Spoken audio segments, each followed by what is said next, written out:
Welcome to the Comicstorian channel, where we take some of your favorite pop culture universes and we break down the story and lore within it, turning it into an audio drama for you to enjoy. Over the course of the years that we've been running this channel, many of our series have crossed multiple months before the finales come out. With that being the case, a lot of people are unaware that they even started on the channel. And so what we've created is this full story series that comes to you every Monday. We take all of the videos that make a full story and we put it together. Today we're going to be covering the Edge of VenomVerse and the VenomVerse storyline. You see, in Marvel Comics, they had a series called the Spider-Verse, in which Spider-Man went out and met other Spider-Men within the multiverse. Well, VenomVerse is pretty much the same idea, as a bunch of Venom characters come together to fight against the Poison, an enemy character.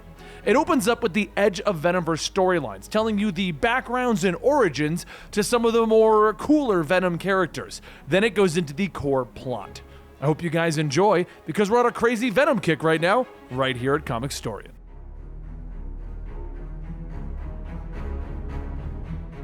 A young girl is standing in an elevator. She's eating a container of French fries, thinking to herself, this is the 5th time that she's trying to escape. The first time they talked her into coming back. The second time she got lost. Third time, they just shot her. Fourth, that was some kind of gas. And as she shoved the rest of the fries into her mouth, she pops her claws. Schnicked. She leaps out of the elevator with the blades in her hands and feet and sirens blaring, and she murders everyone there and keeps walking. Gas fills the room and she wanders into one of the labs. I can't go back, she tells herself. She's tired of being X-23, the experiment. She's Laura. Inside of the lab, she's looking for an answer, questioning what other monsters they're making here, and that's when she sees the container, the one holding black goo. She cracks it open with her claws. They call out that they found the target. Realizing what she's done, she panics and the goo begins to seep out, and it begins to attach to her arm. The guards rush in and immediately know what's wrong. The subject, X-23, has merged with an alien symbiote. 2 months later, some kids are wandering into an old building. The rumor is that it's haunted, and they've come to check out that theory. But a debate begins. People say that it's a monster. So how can it be haunted? Monsters don't mean ghosts. But while these kids are debating, a girl is having an internal struggle. One that she has every day. Let's get rid of them. They're homeless kids. No one will look for them. We can eat them. And Laura shouts, no! All of the kids are scared, and once they realize that it's just a young girl, they begin to ask questions. She tells them to go, and one even agrees, so they all walk out. But once they get outside, they quickly run into problems, because as homeless kids, they owe some of the local thugs some money. Lots of money. The kids scatter and they run through the streets until one of them runs into a dead end. The man approaches them pulling a pipe out of his jacket, and the voice tells Laura, we don't like seeing people hurt other people. So she slices him in two. She looks at the kid that she saved with the symbiote all over her and her claws out ready for murder, and tells him, hello.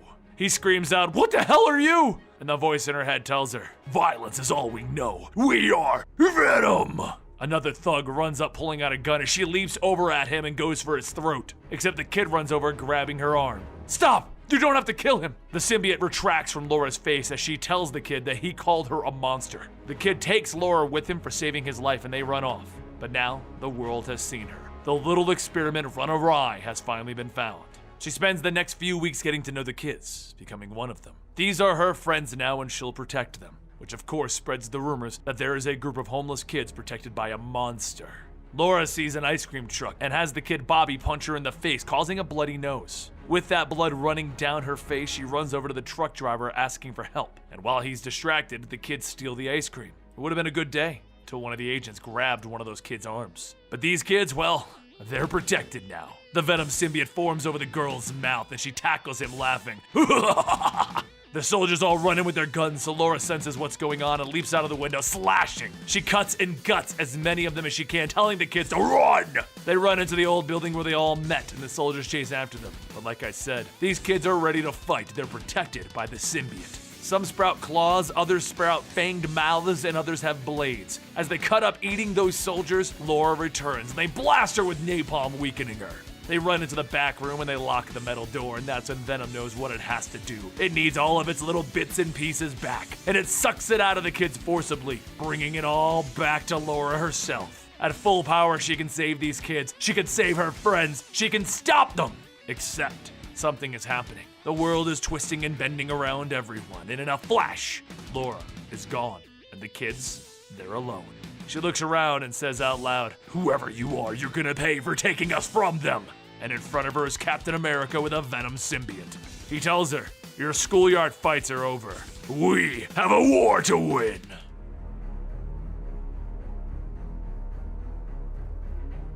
Since coming into the comic book world, Gwen has used her vast knowledge of these worlds to make a name for herself, as well as even become the main character of her own series. She's made her money being a mercenary, except the only problem is with her powers. She doesn't have any, as she is shot to death by a group of drug dealers. That would have been the end of the story, if not for Gwen taking something from someone who wanted to get rid of it pretty badly. And that something just so happened to be a Venom symbiote. One of the men reports that they no longer have a problem, but Gwen gets back up, showing her claws, asking them, "Are you sure?" But before she can kill those men, a shuriken flies so they are hitting Gwen in the shoulder, and she turns back to see the ninjas and says, "You know what? We would love to feast on ninjas." Her head begins to grow with more of the symbiote, and she begins to chomp down, eating everything that she can get her hands on. And as she continues killing everyone, one of the ninjas shouts they need to retreat, and they start throwing their smoke bombs. Venom sighs, "They're all gone!" And Gwen asks, "What, are you not full yet?" Then there's another voice that calls down to Gwen, Daredevil. She shouts, "It's you! It's really Daredevil!" And Matt Murdock tells her, "Yeah, and you are?" She says, "Venom Pool? Gwenpool.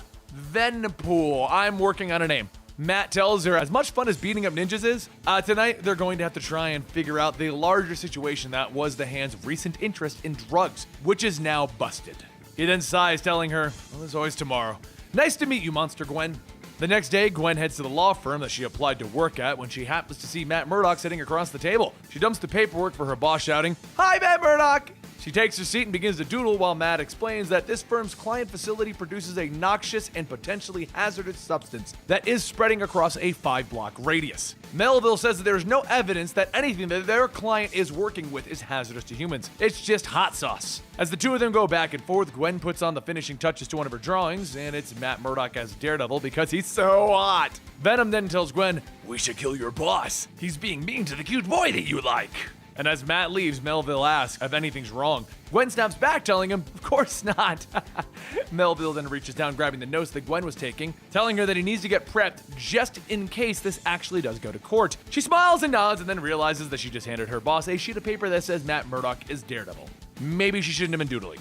She runs out of the office asking what she should do, and Venom says, "We should just kill him." And Gwen tells him, "I am trying not to do that." So Venom sighs, pulling the fire alarm. The entire office exits the building, and Melville shouts that he's gonna go work from home. He can't deal with this now. He gets into his car and he leaves, and Venom says, "We should go to his house and kill him there. We can then get the folder." Gwen says, "Just stop it. We don't need to go there right now." But as she leaves, Matt Murdock spots her and starts to follow. A short while later, Gwen makes it to her boss's apartment to find him going through the paperwork. Venom shouts, "Just kill him! Save the cute lawyer devil! We are hungry." The mask begins to wrap back around Gwen, and she says, "Well, he is a terrible boss." But just before she can jump in, Matt punches her and says that he's starting to think that she's actually a serial killer. She swings back, telling him, "You don't understand, I'm trying to protect you." And as the two of them struggle, Gwen throws Matt inside of the apartment, and Melville shouts, "To me, my ninja." Gwen says, "Wait, what?" And Matt tells her, "You'll see." A few seconds later, the Hand and ninjas appear, and Gwen says, "Of course! My boss is actually evil." While Matt and Gwen start taking out the ninjas, Melville grabs a gun from his desk and he fires it at Matt Murdock. Gwen quickly creates a shield to block the shot, but in turn, it's reflected back, hitting Melville in the chest. He begins to fall backwards, crashing through his window, and then Gwen swoops up the doodle, revealing who Matt Murdock's identity really is,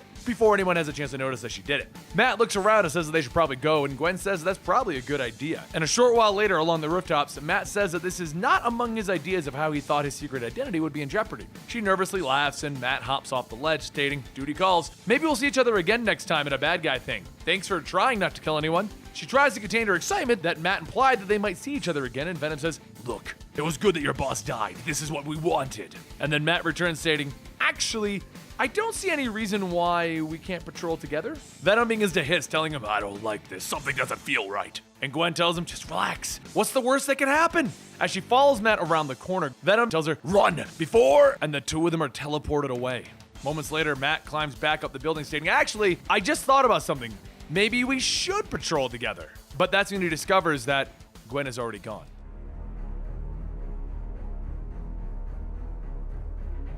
Over at the Shield facility, Dr. Calvin Zabo, the mutagenic drug dealer, is getting ready to be transported to another jail. The officer tells everyone that he has an incriminating testimony, so there will be plenty of people trying to make this as difficult as possible. As soon as the convoy leaves, the officer spots someone ready to shoot them with a rocket launcher, and they immediately engage. Explosions begin to go off, and the officer on the side says, "That didn't take very long for that to start." Calvin laughs, telling him, "What can I say? I'm an extremely popular biosadist." Outside of the truck, it's become a complete war zone as every villain across the city is trying to capture Calvin. One, though, jumps down, slamming one of the trucks, shouting, "Come chase my man-hugs of doom!"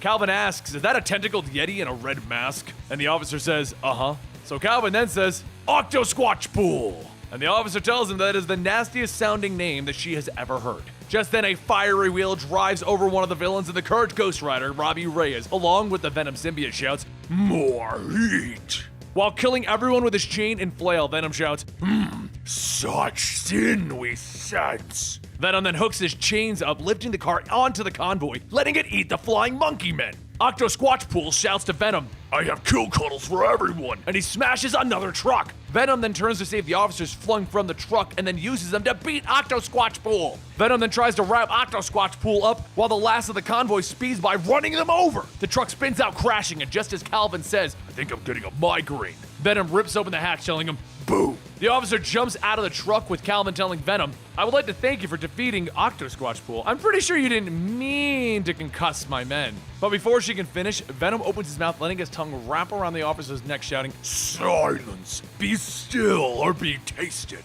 A few moments later, Venom pulls his tongue back and says, "Fixations of justice, moral balance, basic human goodness, disgusting!" And he smacks her away, and Calvin gets back up asking, "What are you?" Venom shouts, "Once upon a time, there was a boy named Robbie Reyes who was possessed by a fiend. In his limited way, he worked with a parasite, serving the greater good. But with all of his luck, a second fiend found him, and now he is our host, the Rider." As Venom talks, he sniffs the air and he tells Calvin, "You don't smell afraid. Why is that, we wonder?" Calvin grins as he has an ace up his sleeve. He has a feeling in his bones. And Venom says, "You must be referring to the deal that you made with that mercenary known as Crossbones. He was to swoop in and come to the rescue, right?" Robbie's car burps, regurgitating Crossbones' half-ingested body. And Venom tells you, "How do you think we found you?" Calvin turns and begins to run, but before he can get very far, Venom chains him up, and Robbie breaks out, telling him, "Please, don't kill the innocents!" Venom pulls him back in, telling him, "Don't worry, we've come for his sin." Venom holds Calvin close and performs the penance kiss, sucking the sin out of Calvin and tossing his body to the side. The car starts to eat up the discarded body, and then Venom begins to feel something. Suddenly, he's pulled apart and teleported away, and as his body reappears, he shouts, "Who dares abduct me?" And Steve Rogers tells him, "Ask not what your symbiote can do for you, but what you can do for your symbiote."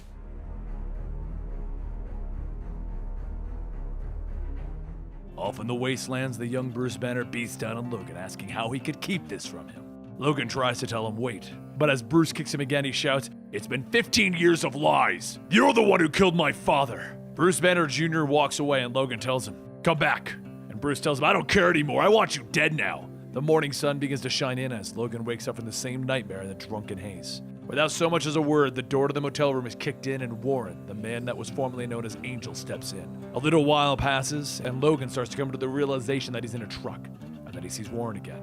He shouts that he thought he was dead, and Warren says, "Not quite. I've been looking for you after what happened at the mansion." Logan groans, telling him, "I spent the last 70 years trying to forget that mansion. After Red Skull, the Hulk gang, I finally moved on." Logan then stops and asks him, "Where the hell are we going anyway? Where have you been?" Warren tells him that he disappeared. He figured Red Skull would come back for another wing, and then he heard he was killed. But now there's a new crop of young mutants being trained, the new X-Men in the making, and he had to see it for himself. He goes on stating that there's also something that he found out about his son. They're gonna go see him now. Logan shouts, "That's impossible. I saw his body with my own eyes. Now stop the truck!" After asking a few more times and not listening, Warren pulls up to Xavier's old mansion in Westchester. The two get out and they walk towards the building as Logan says that he never really wanted to come back here. "It looks like hell. This is the place where Red Skull used me to kill everyone. Cyclops, Jubilee, Beast, and the kids, all of them." Logan walks through the door shouting, "Scotty!" And then suddenly Warren springs out a mechanical wing and throws the blades into Logan's back. He tells him that they are going to make this place his tomb. Now this time he won't be leaving. A little while later, Logan opens his eyes and he sees Bruce, Hawkeye's daughter Ashley, and Warren staring right back at him. After realizing the situation, he shouts, "What the hell is this?" Bruce steps up, telling him, After the night that I learned what really happened to my father, I found out that not only did you have my family taken away, but you took away my entire empire. Logan shouts, "It was an empire of evil." And Bruce yells back at him, "But it was my birthright." Ashley then steps up, telling him Bruce's journey landed him on her doorstep, and they shared a common interest. Warren had his own reasons for joining. Ashley reaches out, grabbing Logan's face, telling him, "You've made a lot of enemies. And I've been looking forward to this since you and my deadbeat dad killed my men and crushed my operation." Logan says, "Clint just wanted to bring you home." And Ashley snaps back, "Hawkeye was old and washed up, just like you. But now, you're gonna help me get it all back." Bruce laughs, telling him, "That's right. You're about to be swallowed up and spit back out, and then we're gonna use your DNA to make Wolverine clones." A worried look comes over Logan's face, and he asks, "Do you really think this is the first attempt to clone me?" Ashley then shouts for Warren to open the door, and across the room, a giant metal door slides open. She creates a web whip and cracks it, causing the symbiote-covered devil dinosaur to come out. He gathers all of his strength to break free from the web bindings, and Ashley laughs, webbing his hands together again, telling him, "Tell Hawkeye hello for me." Logan shouts, "You're gonna see him before I will," and then he pulls on the webbing, flinging Ashley towards him. As soon as she flies by Devil Dinosaur opens up, chomping down on her. Logan then starts to run towards Devil Dinosaur, and he jumps up, stabbing into his eyes. He whips around, knocking Logan off, and then he bites down, swallowing Logan whole. Bruce watches and says, "Looks like we're done for now." And Warren asks, "Shouldn't we check to make sure that he's dead?" Bruce tells him, "Nah, we have to wait for the symbiote enzymes to bond with his DNA. It'll be a few days, we'll come back." Just then, the Devil Dinosaur groans, and the symbiote starts to suck into its mouth. Moments later, the symbiote-infused Logan rips out a Devil Dinosaur's stomach and lunges at Bruce and Warren. Warren shouts that the symbiote must have sensed his healing factor. Logan then pulls back a claw, telling Bruce, "You're weak. Your father, the Bruce that I knew, would be ashamed of what you become."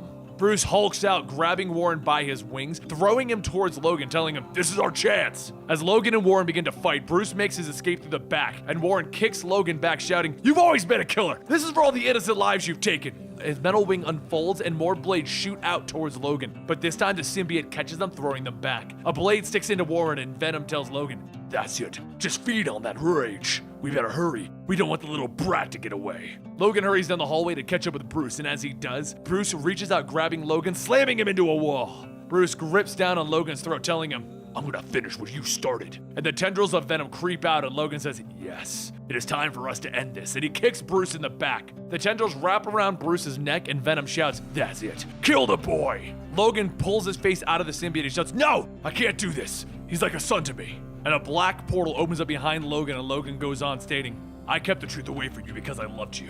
The portal closes, and he went missing. And that's when Steve Rogers told Old Man Logan, "That's real sweet of you. But now man up. We got a war to win."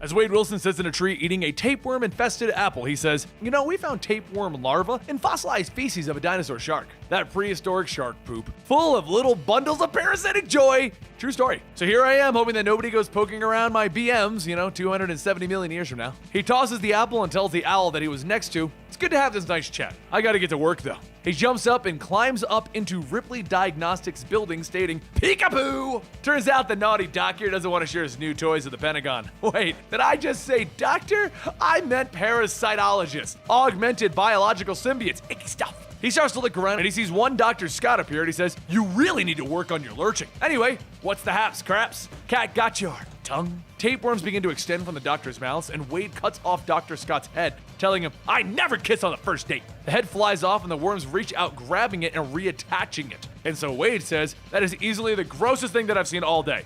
Well, actually, maybe like within the top 3 of the grossest things I've seen all day. The doctor shuffles forward, telling Wade, "We are now your masters." And Wade says, "Haha, this has been fun, but it's probably time that the tapeworms get back in the jar." Dr. Scott leaps forward, grabbing Wade, letting the tapeworms crawl onto him, and that's when Wade notices a jar on the shelf. He looks at it, and it says, "Venom Symbiote," and he sings, "Hello, darkness, my old friend.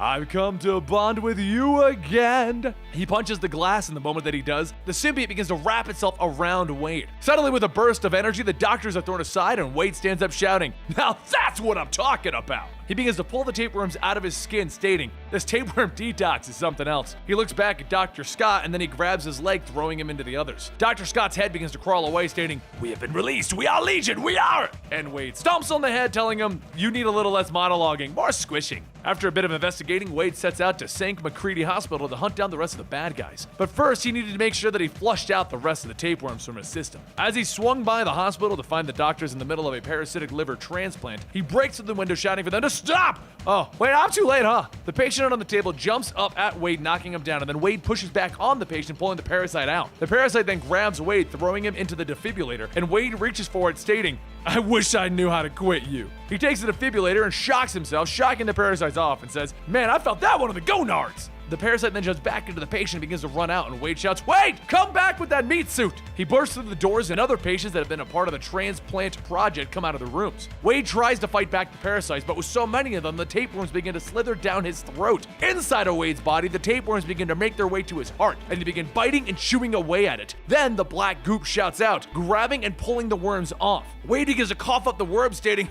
"I've never felt so violated before," and that is saying something. One of the tapeworms begin to crawl over towards a nurse, so Wade grabs it and throws it against a wall, shouting, "Not so fast." He then turns back to the other infected and begins eating and killing them, stating, "It is so good to be us again."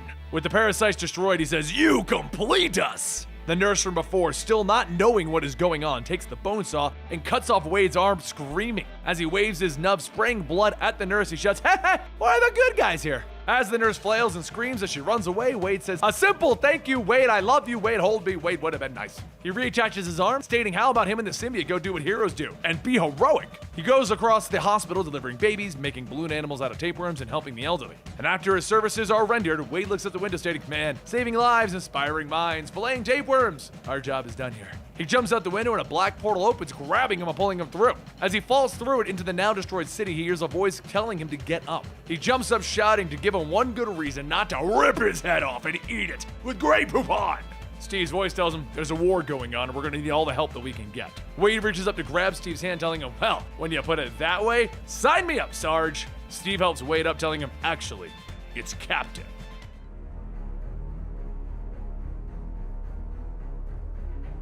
All was quiet in New York City until the cackling of one of the most psychotic men rings out as he flies by. Jack-o'-lantern swoops in, taunting the civilians, asking, "Where did he go? This guy really needs to learn some boundaries." That's when Eddie Brock's voice tells him, "I'm sorry, but I'm guessing Mom didn't teach me good manners." Eddie leaps onto Jack, knocking him into a building, and he tells him, "We have some unfinished business." As he holds Jack's body over the fire escape, Jack shouts, okay, you got me. Just take me in." And Eddie asks him, "Are you really begging for your life? Are you growing into a person?" Eddie then lifts Jack over his head and he throws him down to the ground, telling him, "Taking you in isn't an option." Jack's body rockets towards the ground, and as it lands, Eddie jumps down, crushing his spine. Some of the people watching ask what he's doing. Is he going to kill him? And Eddie tells him, he'll live. Not that he deserves to, but something isn't right. His body begins to twist and distort, and then suddenly he disappears. Seconds later, Eddie is thrown out of the portal and he asks, "What the hell was that? It looks like all of our bits and pieces are in the right place, though." As Eddie looks around, he sees his city only ruined and destroyed. Before he has a chance to look any further, Eddie sees a young boy walking up to him, telling him, "I need help." Eddie pulls back his mask, telling him, "All right, it's okay. Just tell me what's going on." He reaches out and suddenly the boy has a shield thrown into his head. And Eddie turns back to see Steve Rogers in a Venom suit. Steve tells him, "He is not what you think you just saw. And in another second or two, you wouldn't have been any good to me. I need you to come with me right now." Eddie says, wait. You're Captain America, but not the Cap I know, are you? You just killed a kid." Steve starts to head off, telling him, "Fall in line." As the two head off, Steve says that he'll explain everything once they get to where they're going. The magic that has brought him here is getting weaker. He should have been closer to the checkpoint. Eddie asks, "What do you mean magic? What's going on here?" And then Eddie sees it. A group of superheroes, all with their very own Venom symbiote, and Steve tells Eddie, "Welcome to the Resistance." Eddie looks around and asks, "So, all of these Venoms are from where? Other worlds and realities? Is that really a good idea?" Then Stephen Strange in a Venom suit calls out, telling him, "Actually, it was my idea. This all may be a bit confusing, but you are now a part of a battle for the very survival of our species." Eddie then asks, "Against who? That kid Cap smashed out there?" And T'Challa in a Venom suit steps up, telling him, "We call them poisons. Their touch is like that of poison, consuming us from the inside." And Peter Parker, also in his Venom suit, says, "Wait, can we talk about the fact that we just brought Eddie Brock into the fold? He's a psycho." While the two begin to argue, Flash tells them, "Look, there aren't many of us left. Can we just not kill each other?" And Laura, in her Venom symbiote, shouts, We need to work together. Those things, they turn symbiotes into weapons, something more powerful than it ever was. And because it ceases to exist as its own entity, so does the host. Peter yells, "Uh-oh, spider sense is going off. You are followed!" Suddenly, Poison Hulk bursts through the walls yelling, "Smash!" MJ starts to get Stephen Strange out of there while Flash Thompson provides cover. As the Hulk punches into Flash, Eddie Brock looks at the hole in Flash's stomach and he asks, "I thought they were poison if they touched us." And Peter tells him that's one of the lesser ones that has already merged with the Hulk and his symbiote, so he can't consume anyone else. But he can still smash us! Steve Rogers charges at Hulk, but as he's captured, he shouts for everyone to just get out of there. Andy tells Rocket to seal the tunnel, and then he sighs, telling them, "Oh, we just got this beauty finished. Sorry, Cap."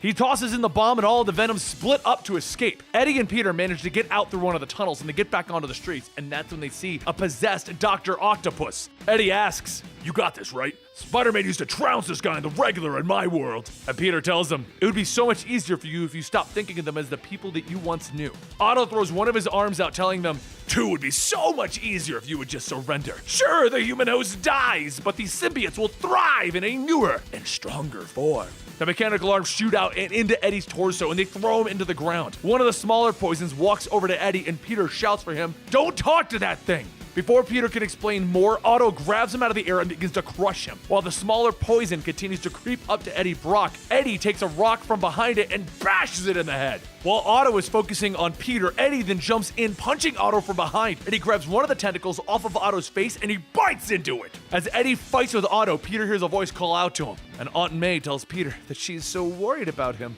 It's time for him to come alone and see Uncle Ben. Eddie finishes up with Otto by stabbing a pole into his head, and he says, "See, we can take them out." And as Eddie looks back, he sees a white version of Spider-Man filled with the poison. And Peter says, "Spider-Man is no longer here, but I'm going to do what the old Spider-Man couldn't. Kill Venom!" Peter runs in, clawing at Eddie's face, and then he punches him with a force capable of sending Eddie flying. Some of the smaller poisons skitter up, and Eddie asks, "What? You need more friends to tangle with me?" And as Eddie jumps back in, Peter thrusts his arm through Eddie's stomach, asking him, "Who do you think you're fooling here? Even at your best, you were never able to take down Spider-Man." Peter then lifts Eddie up and he slams him into the ground, shouting, "And I am so much more than Spider-Man ever was." Peter begins to punch down onto Eddie repeatedly, and then he picks him back up by the neck, asking the little poisons, "Who's hungry?" The bullets then rain down on the poisons as Wade Wilson calls out, asking Peter if he's seen a symbiote-clad meathead, because he just ran away from the farm and I'm missing him like something fierce. With him is MJ and Old Man Logan, and as they charge in, Peter says, "You can bring us all at once, one at a time or all together. It makes no difference. Sooner or later, we're all gonna feed the beast." Elsewhere, though, Steve Rogers is held prisoner, and as he struggles with his restraints, he's shocked with a sonic blast. A familiar voice tells him, "Don't even try. You see the sonic emitters, right?" Through the door, Sharon Carter walks in, and she says that she can't stand to see him like this. She's here to help. She kneels down, telling Steve that she won't abandon him. They'll get through this together. Back on the streets, the heroes all begin to attack Peter, but with not much effort, Peter manages to hold them all back. He grabs MJ and she tells him, "Go on, Tiger. Kill her. Get it over with." In a moment of hesitation, Peter stops and Eddie gets back at his feet, tackling Peter down. Up above, though, Wade notices Peter's moment of awareness and figures that that's going to come in handy later. Once the four of them all work together, Peter webs off, stating, "Without my little buddies here to convert you all, this fight has lost its appeal. See you around." Back with Steve, Sharon leans in for a kiss, and Steve pulls back, telling her, "You are not Sharon, you are nothing more than a lie." She tells him that he's being stubborn. She was trying to make it easier and less painful. As Steve says, "Go ahead and do your worst." And then the poison spines reach out from behind Steve's head and they begin to consume him. Over with the group, everyone stocks up on supplies and begins to get ready to move out to the next safe house. But as they head out, Eddie asks what Spider-Man was trying to explain a little bit before they were attacked. Logan tells Stephen to go ahead and fill him in. He's in the thick of it now, he deserves to know. So Stephen Strange says that the truth is, they understand very little about the poisons. They are not unlike a virus, one that seems to be designed for their eradication. In their natural form, the poisons are small and fragile, though through some genetic trick, perhaps evolution itself, they are the perfect host for the symbiotes, making them much more powerful. For them to do that, though, they need a host as well. The bonding process requires raw nutrients to work. That meaning that the host is consumed as fuel when they take control of the symbiote. Wade shouts, "What the Weirdo Supreme is saying is that we are all screwed. Every time we run into one of these things, our numbers drop and the poisons go up." Meanwhile, over with the new Poison Captain America, he's asked how he's feeling. And Steve shouts, "Better than ever, sir. Ready to serve my country." I can tell you everything. A voice asks, what about the source? And Steve tells him, I know where to find him and how to capture him. The voice says excellent, and Dr. Doom continues stating that once they have consumed them all at last, they will use the magician to bring in more. Back at the group, Logan leads everyone to Our Lady of Saints Church, to the place where Eddie bonded with his Venom symbiote. Everyone walks in getting ready to set up base, and Andy notices something. Someone is missing.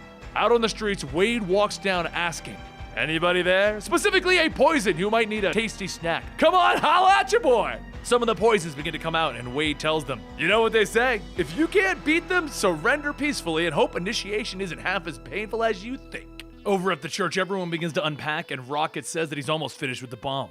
MJ says that she thought Steven had another plan. Is the bomb really necessary? And Rocket tells her that once you've been to as many worlds as I have, you'll learn explosives are always necessary. A voice comes out of the bomb, and Ant-Man Scott Lang with a Venom symbiote jumps out stating that he hopes that he spliced the correct wires together because he's going to assume that he did since they didn't all just die fiery deaths. Rocket says that it's not the fire you should be worrying about. This thump unleashes such a concussive force that it would vaporize your flesh and bones before the flames ever touched you. In another part of the church, Stephen Strange begins to summon another symbiote, but this one is slightly different. Logan tells Eddie that he hopes that he's right about this, otherwise it's their funeral. The portal opens up and the red tendrils crawl out as Carnage tears through shouting, I don't know who you are, but for you to take me away from my Saturday night slaying, you're going to regret it! Eddie tells Cletus, look, I know this can be a bit unsettling, but hear me out. Don't do anything crazy. You were brought here because we need you. Cletus looks over and says, you ain't my daddy! You look and smell like him, but you ain't him. I'm going to bet that you can die just like him now. Cletus lunges at Eddie, and Eddie tells him, we need you. You can murder all you want in spades. And Cletus tells him, don't worry, not daddy. Whoever they are, we're gonna get them. Logan and T'Challa run up, and Carnage lashes out of them asking, what's this? Why are there so many Venoms? Is this Christmas morning? Eddie kicks Cletus down, telling him, you're making it really hard to pull my punches. And Cletus shouts, don't you dare do that! Soon, the rest of the Venoms get ready to put Cletus down, and then there's another explosion. From the hole in the wall, the poisons walk through with Steve Rogers leading them. Cletus tells him, wait, that's who you wanted me to kill? A bunch of messed up superheroes? Well, why didn't you say so? While everyone tries to slow down the poison, Steve throws his shield at Cletus, telling him, I'm not sure who you are, but our fight is not with you. Cletus then asks him, do you really think I care? And Steve punches him so hard that the symbiote loosens, and he shouts, that's it! Put him a fight, Cap! But while everyone fights the poisons back, one crawls up behind Robbie and begins to take over. The transformation begins, and Robbie shouts, why was I ever afraid? It's all so clear now what they want. What they need is to become so much more. I am! But before he can finish, Cletus stabs through Robbie's back, shouting, dead, dead, dead, dead, that's what you are! Except Robbie's head turns back around and hits Cletus in the face with a penance kiss. Cletus throws Robbie's body to the ground, telling him, that was a filthy trick! Then the room goes silent, and Cletus asks, what is it? Did they all just leave? And Logan tells everyone, sound off! Who's still with us? And everyone calls out except for Stephen Strange. Moments later, Laura heads everyone down into the street, stating that they're going to need to keep moving or they're going to find them again. Cletus shouts, let them! I want to get my claws wet! While Andy tells Cletus to give the shtick a rest. MJ then says that they need to figure something out. They've already lost half the planet, which means they're going to be bringing in more reinforcements. And Eddie pauses for a moment and then realizes they're not bringing in reinforcements. Strange has been bringing soldiers for this world because he's been giving the poisons all of the food that they could ever want. And over in Steven's holding cell, Doom walks in and Strange tells him, I should have known that I would have found you among the poisons. The now transformed Wade Wilson leans in, telling him, hey, remember me? Look, I just want to say this whole thing isn't as bad as you all think. Doom then tells Steven, I hope you understand that there is no ill will towards you, but all of these symbiotes are being summoned from time and space. Steven's eyes widen as he realizes that he hasn't been saving the symbiotes from death. He's been helping the poisons grow their army. Later that night in the streets, Gwenpool and Victor Creed go on a patrol, and when Creed says that he can smell them, one of the lesser poisons steps down and begins beeping down on them, and then the crowd explodes. Creed shouts that they've mined the street, and Gwen tells him, you think? More charges begin to go off, and Logan pops his claws, telling them, it's been a while, and right now I'm aching for a scrap. As Logan and Laura jump down on Creed, he tells them, look, it's Old Man Runt and his granddaughter. Creed knocks Logan into a wall and grabs Laura by the throat, telling her, nice try. But before he can do anything, Logan jumps back in, stabbing into Creed's back, telling him, you were always a worthless Mongol. Gwen points her guns at the two Wolverines, and before she can take a shot, Eddie grabs her from behind. She ducks out of the grab and kicks back at him. What's your deal? We've been hunting Hulk Venoms, Captain America Venoms, and you're kinda plain Jane, like the friend who gets invited to the party out of pity. Scott jumps onto Gwen's foot shouting, "Don't forget about me!" And then Scott grows, grabbing Gwen, shouting, "Giant-sized ant venom!" As Creed gets back up, one of Cletus's tendrils climbs up and he says, "Landmines are the only thing that they planted in the ground, baby!" As Cletus jumps up, Creed says, "So this is your ace in the hole. Thing about secret weapons is they're not so deadly once people know about them." Cletus swipes, cutting off Creed's arms, telling him, "Just keep believing that! I might even start to believe it!" Creed starts to get back up, and before he can attack, Logan jumps in from behind, stabbing into his back again. Cletus then shouts, "Hey, that was supposed to be my kill!" And Eddie tells him, "Relax, there's plenty more of them." Creed's head is cut off and tossed, and Cletus says, "You're just a bunch of spoil sports." Scott then calls down, "Hey, can I put Gwen down now? Like, pass her over to you guys?" As everyone gets ready to leave, Cletus notices that someone is watching them, and later in the church, Cletus keeps Gwen held down, and she says that they all know that they're fighting against something beautiful, right? They only need to stop fighting them. And MJ says if they do, they die, and Gwen tells her, "Well, yeah, that happens, but when the host is consumed, we start to exhibit traces of their personalities." And Eddie shouts, telling her, "We know you have a lair, so where is it?" And Gwen winks, stating, "I'm afraid I can't do that. This loyalty goes beyond understanding." Rocket then asks, "So, if you're hunting symbiotes, why is it you can't control Carnage over here?" And Cletus says, "Because it's a ride they wouldn't survive, rodent." Gwen says they take what has been brought to them, and as for Carnage, they don't understand it yet, but they will. Suddenly, Gwen's head is riddled with knives and shurikens, and Wade Wilson runs in asking, "Hey, you missed me yet?" Andy grabs him, shouting, "We tried to stop him, but he's too strong." And Cletus jumps on Wade, shouting, "I am so sick of people taking my kills! This one is mine!" Eddie yells, "Don't do it!" And Wade says, "Don't kill who? I'm confused here." Wade stops, puts his swords away, and Eddie asks, "Why would you kill one of your own?" And Wade says, "Well, she was a knockoff of a knockoff anyway, but she isn't gonna help you. Too much of that poison Kool-Aid." Me, on the other hand, I decided to go through the meat grinder so that I could come back all heroic-like and give you the deets that you need. But you may want to tie me up just in case. Moments later, Wade is set down by Carnage, and Wade says, "Getting tied up with Carnage tentacles is effective. Gross, but effective." T'Challa then asks, "How is it that you're able to fight off the poison's control?" And Wade tells him, "I noticed it when Spidey was trying to fight back, so I just kind of banked off my brand of crazy that I'd be able to pull through." Eddie asks, "So you sacrificed yourself to become a spy?" And Wade shouts, "I know! I was surprised too, but since no one knows how long I may stay in control, you all might want to shut up and listen." Everyone thought that Strange was summoned to help people stop the poisons, but the truth is, it is something much, much bigger. Since Strange has been summoning more and more people, all of the unique abilities that the poisons have never seen before, they've been loving, and they realize that getting Strange was their real prize. They are so close to eradicating everyone that if any more killing would lead them to no more food. So where it stands is that everyone here is the last line of defense, which is pretty sad when you think about it. But with that said, I'm here to give you one last bite of the old poison apple and give you all poison HQ. Carnage is tough, but they will beat him. Cletus shouts, "You ought to be the first in line to die." And Wade sighs, "Yeah, sure." Later at the poison hideout, Steve and Peter walk out and Wade shouts, "Relax!" He walks up, dragging Carnage behind him, telling him, "I've returned from the heart of the Venom Central, and while they put up one hell of a fight, I showed them who's boss. I even brought back their new friend for us to dissect." Later, inside the building, Cletus is blasted with sonic emitters, and Steve says, "I know the restraints will torment you, yet you struggle." Doom says, "We will find a way to counter their vulnerability for those like him. Perhaps even discover a way to add him to our arsenal." And Cletus tells him, "You are biting off more than you could chew and choke on." But then he gets hit again with the emitters. The sound rings through the lab, and Wade says, "It's loud, huh? That's good. It covers the sound of me gutting someone." He quickly takes out his sword and he stabs it into Steve's chest. And then he tells Cletus, "Nice job setting off those restraints. Give me some cover." As Cletus is freed, Wade tells him, "Come on and get up. We still have a job to do." Cletus tells him, Yeah. Cause a distraction so that everyone can make a move. Well, strap in. It's gonna be a bloody ride."